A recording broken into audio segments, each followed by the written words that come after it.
کہ علیمہ خان صاحبہ مذاکرات کی حامی نہیں ہے.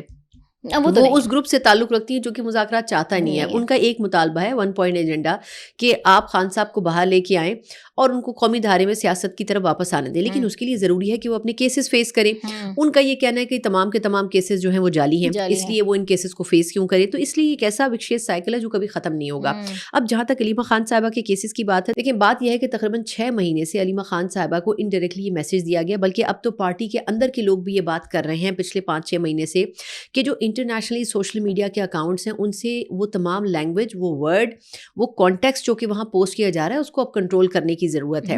خود پارٹی کے شیخ وقاص اکرم صاحب, بیرسٹر گور صاحب, یہ لوگ کہہ چکے ہیں کہ سوشل میڈیا کے اکاؤنٹس کو پاکستان میں لایا جائے اور ہم یہاں سے اس کو آپریٹ کریں, لیکن اس کو نہیں سنا جا رہا. ایونچولی اس کی وجہ یہ ہے کہ علیمہ خان صاحبہ کے وہ ہاتھ میں ہے اور علیمہ خان صاحبہ از دا میسنجر, جو کہ خان صاحب کا جو بھی کانٹیکسٹ ہوتا ہے وہ وہاں تک پہنچاتی ہیں.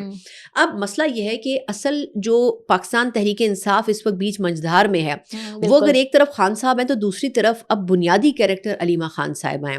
اس لیے میرا خیال یہ ہے کہ بہت سے لوگوں کی خواہش ہوگی کہ علیمہ خان صاحبہ کو سزا ہو جائے اور وہ منظر نامے سے ہٹ جائیں.